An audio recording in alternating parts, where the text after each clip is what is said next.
Hermanos, es un gozo para mí poder compartir este tiempo con ustedes y bueno, no podemos tener reuniones presenciales, así que lo hacemos de esta manera, pero realmente es un gozo poder compartir la palabra del Señor con todos ustedes. Vamos a tener una lectura en Marcos capítulo 11, a partir del versículo 17, el Señor está enseñando allí y dice, Marcos capítulo 11, versículo 17, ¿no está escrito: mi casa será llamada casa de oración para todas las naciones? Mas vosotros la habéis hecho cueva de ladrones. Y lo oyeron los escribas y los principales sacerdotes, y buscaban cómo matarle, porque le tenían miedo, por cuanto todo el pueblo estaba admirado de su doctrina. Pero al llegar la noche, Jesús salió de la ciudad. Y pasando por la mañana, vieron que la higuera se había secado desde las raíces. Entonces Pedro, acordándose, le dijo: Maestro, mira, la higuera que maldijiste se ha secado. Respondiendo Jesús les dijo: tened fe en Dios. Quisiera que en este día los pensamientos estén alineados a este concepto. Creed en Dios.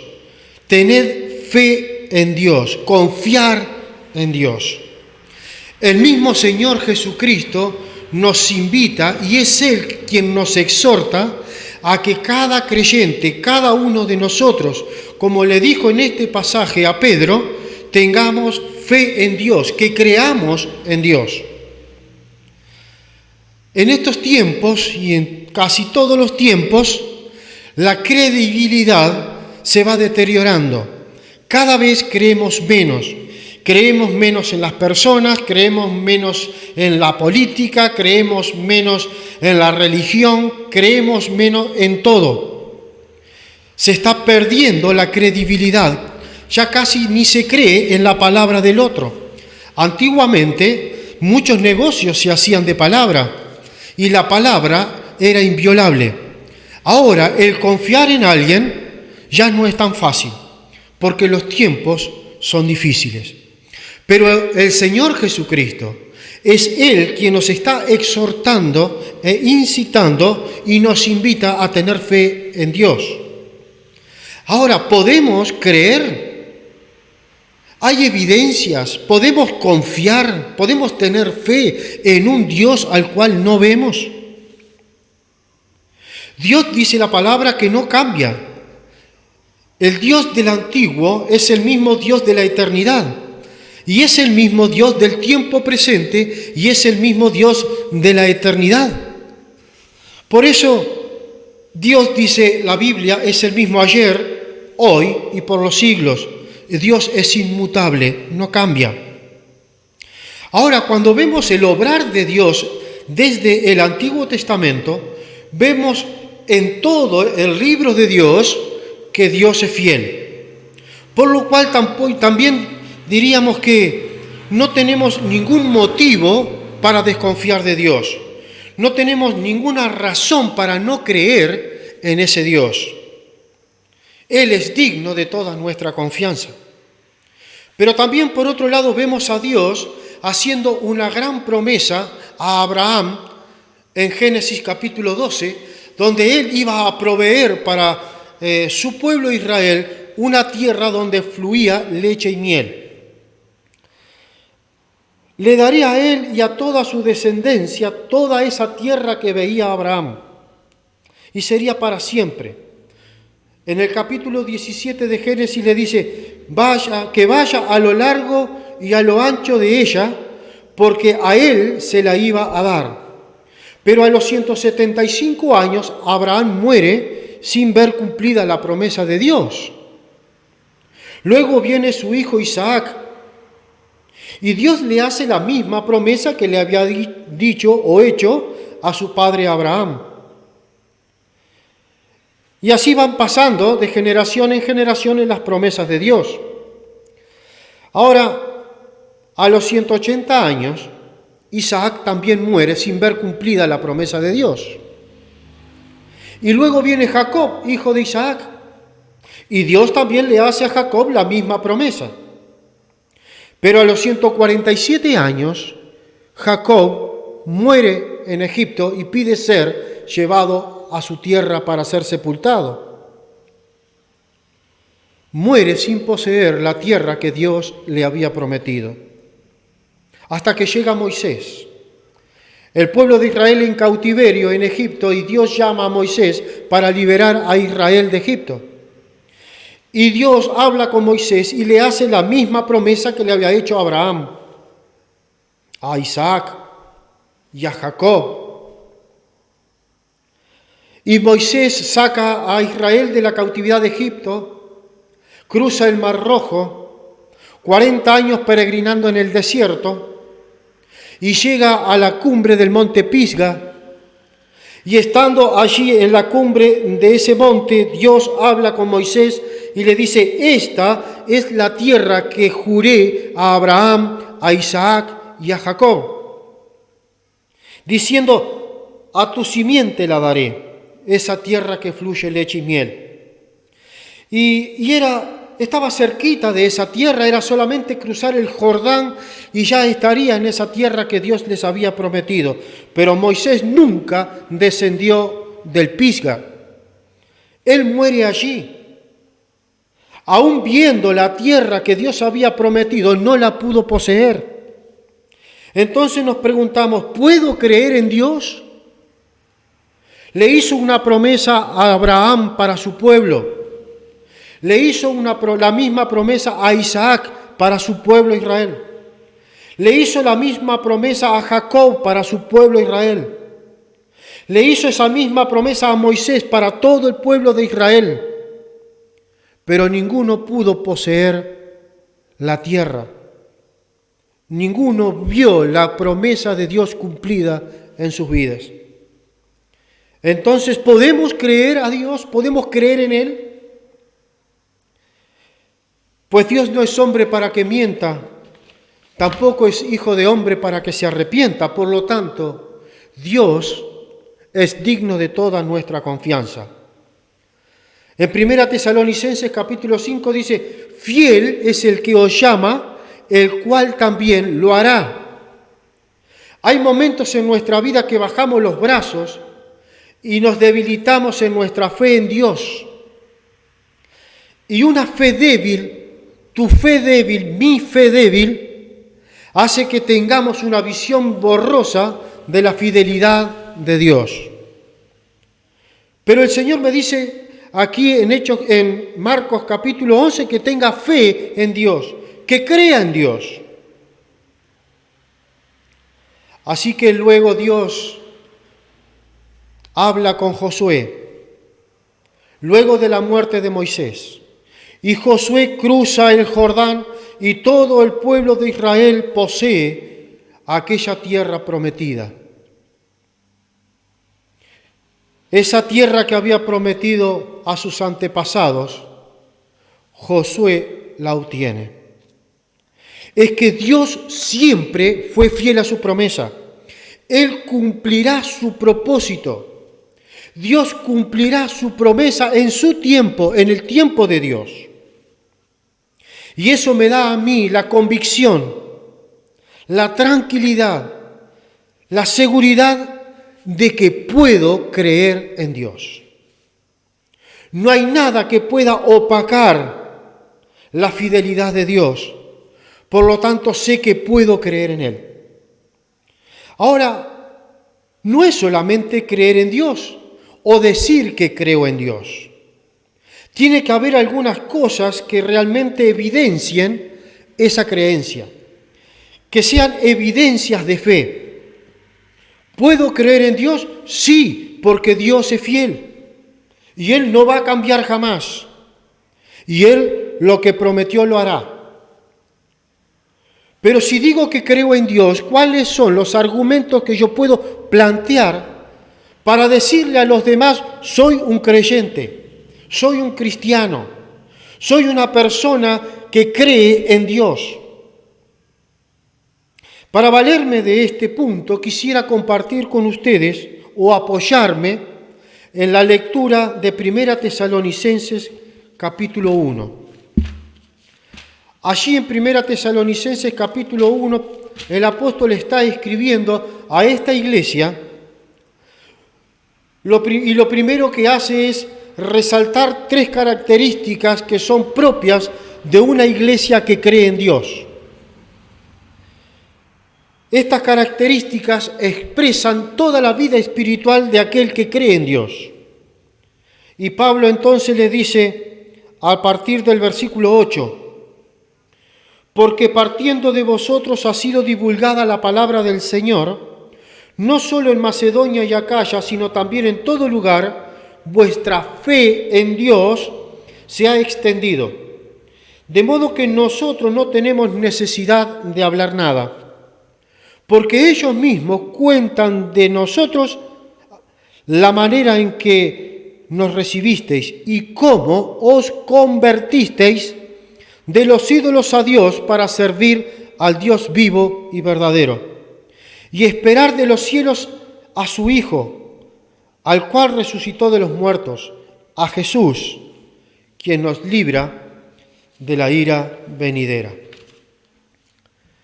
El creer en Dios, el tener fe en Dios, me lleva a la conversión. Cuando creo en Dios, me convierto. ¿En qué? En estos versículos Pablo tal vez esté pensando y argumentando lo que está escrito antes en el versículo 3. Pablo dice que sin cesar delante de Dios hace oraciones por estos hermanos en Tesalónica, pero habla de la obra de vuestra fe, relacionado a la conversión, relacionado al cambio que hubo en sus vidas. Se han convertido de los ídolos a Dios, pero también habla de una fe sostenida. No solamente ha sido una fe de conversión, sino que también se ha sostenido y se ha hecho un ejercicio de esa fe. También dice el trabajo de vuestro amor. El servicio de los hermanos de Tesalónica para Dios es un trabajo de amor, pero también habla de vuestra constancia en la esperanza. Eso dice el versículo 3. Pero cuando está escribiendo el versículo 9, dice, en cuanto a la fe, en cuanto a la obra de vuestra fe, dice el versículo 9, y cómo os convertisteis de los ídolos a Dios. Tesalónica era una ciudad donde había mucha idolatría. Este pueblo se había entregado a la adoración de los dioses paganos. Pero Pablo resalta y enfatiza estas cosas de estos hermanos porque de esto dan testimonio otros en otras ciudades, como Macedonia y Acaya. Y en muchos otros lugares se hablaba de aquellos hermanos que habían creído en Dios, se habían convertido a Dios. Era una fe genuina. Realmente habían creído en Dios, recibiendo en su corazón a su Hijo Jesucristo. Creyeron en Él y esa fe era muy evidente, no solamente para los que habitaban allí en Tesalónica, sino que era evidente para los demás. Nosotros como cristianos, hermanos, si decimos que hemos creído en Dios, tenemos que mostrar con nuestra vida, con nuestro caminar, con nuestro hablar, con nuestro testimonio, que realmente somos convertidos a Dios. A veces nos quedamos con la idea solo de creer, somos creyentes. Pero el Señor nos dice, tened fe en Dios, creed en Dios. Es más que solamente creer, hay que convertirse. Y las evidencias de una verdadera fe, las evidencias de que realmente hemos creído en Dios, está en nuestro testimonio como cristianos. Dejaron el mundo atrás, el pecado atrás, los ídolos atrás, la idolatría atrás, una vida de pecado atrás para servir al Dios vivo y verdadero. Se convirtieron de los ídolos a Dios. Dejaron los dioses paganos, el mundo y el pecado atrás, para convertirse a Dios. El creer en Dios me lleva a abrazar por la fe el primer y más grande mandamiento de Dios: amad a Dios. Hay allí un testimonio visible, hay vidas cambiadas, vidas con propósito. Dice Pablo que los creyentes de Macedonia y hablaban de esto. Era la observación de la vida de cada hombre y de cada mujer convertido a Dios que realmente me lleva a confiar en Dios. ¿Hay evidencias de que Dios existe? Sí. Y es la vida testimonial de cada uno de estos hermanos convertidos. Tu vida tiene que reflejar la vida de Cristo. Y cuando el mundo ve en ti la persona de Cristo, van a creer en Dios. Este testimonio de estos hermanos es un ejemplo a imitar. Habían abandonado dioses muertos para creer en un Dios vivo y verdadero. Cambió su mente, cambió su forma de pensar, cambió su forma de vivir. Todo su pasado quedó atrás porque ahora en Cristo son una nueva criatura. Como dijo Pablo, para ellos vivir en la carne era vivir en la fe del Hijo de Dios. Mostremos, hermanos, la realidad de nuestra conversión.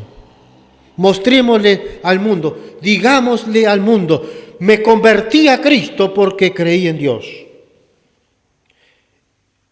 Y mostremos frutos dignos del Señor, frutos dignos de ese arrepentimiento. ¿Por qué? Porque has creído en Dios.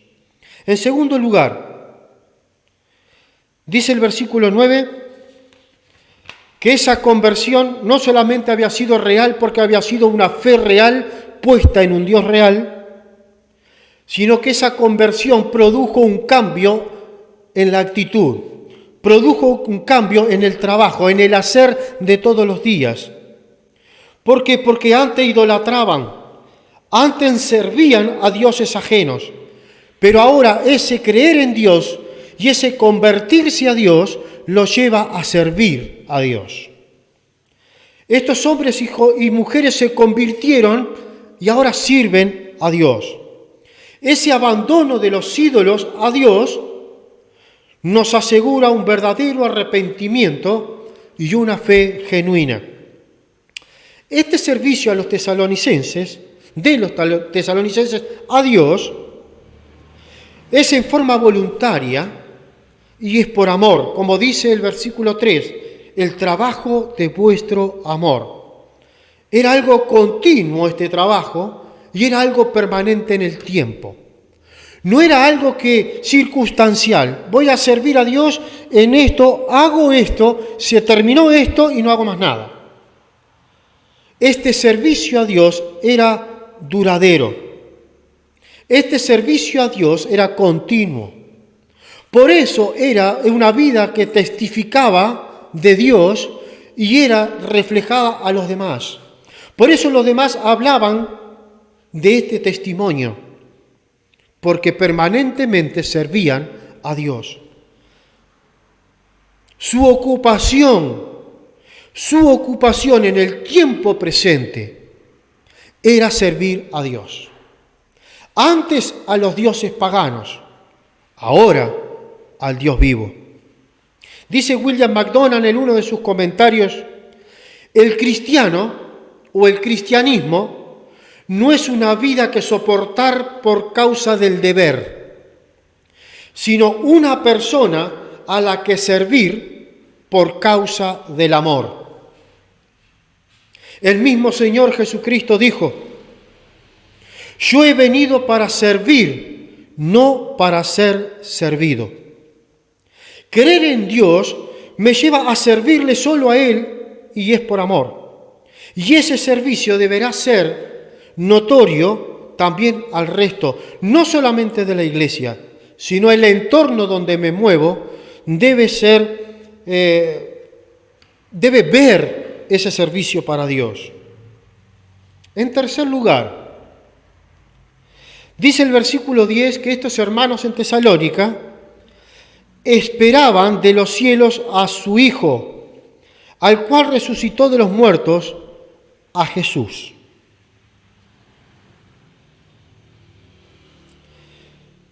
Me lleva al versículo 3, a la paciencia en la esperanza.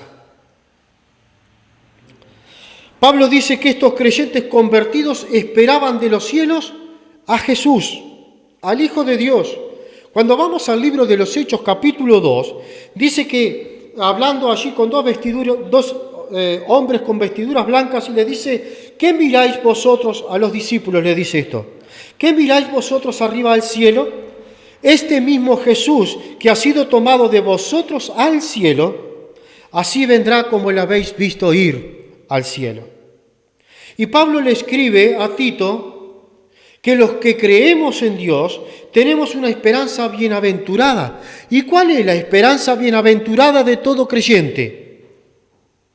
Es la manifestación gloriosa de nuestro gran Dios y Salvador Jesucristo. Él es nuestra esperanza de gloria. Él volverá. Él me llevará a la casa del Padre. Él llevará a todos los que han creído en Dios para estar siempre con el Señor. Los hermanos en Tesalónica vivían conforme a esta esperanza. No sabían, como tampoco nosotros sabemos, el día ni la hora en que el Señor Jesucristo ha de venir en el aire a buscar a los suyos. Dice también en Tesalonicenses que los muertos en Cristo resucitarán primero, luego nosotros, los que hayamos quedado, seremos transformados para juntamente con ellos recibir al Señor en el aire. Estos hermanos vivían en esta esperanza, sin saber cuándo se cumpliría esa promesa del regreso de Jesús. Por eso, cuando creyeron, estos hermanos se convirtieron a Dios para servirle hasta que el Señor venga. Hermanos, ¿creen en Dios? ¿Tú crees en Dios, hermano, hermana? ¿Tú crees en Dios? Dios siempre ha sido fiel. A través de toda la Escritura vemos esa fidelidad de Dios. No hay razón para no creer a Dios. No hay razón alguna para no creer en Él, porque Dios siempre ha sido fiel. Es un atributo de Dios la fidelidad. Por eso, si te has convertido a Dios, sirve a Dios y espera a Dios. Porque aun cuando nosotros fuésemos infieles, Él permanece fiel. Mostrémosle al mundo, hermanos, que es posible creer en un Dios vivo y verdadero. Digámosle al mundo no solo con palabras, sino con los hechos, con lo que mostramos en nuestra vida, que hay un solo Dios vivo y verdadero, en el cual podemos creer. Aquellos hombres del antiguo fueron fieles a Dios porque le creyeron a Dios. Nosotros, hermanos, en estos tiempos tan difíciles que estamos pasando, donde tal vez cada uno sabe cómo está su fe en Dios, no podemos olvidarnos de sus promesas. Y Dios cumplirá su promesa en su tiempo. Y cada uno de nosotros, los cristianos, podemos decir: vale la pena creer en Dios. Vale la pena poner nuestra vida en las manos de Dios. Vale la pena confiar en Dios, porque es el único Dios vivo y verdadero, al cual tú y yo, y cada uno de los que hemos creído en Él, nos hemos convertido y le queremos servir. Que el Señor te bendiga, hermano, y cumpla su propósito en tu vida, siéndole fiel a Dios, creyendo en Dios. Amén.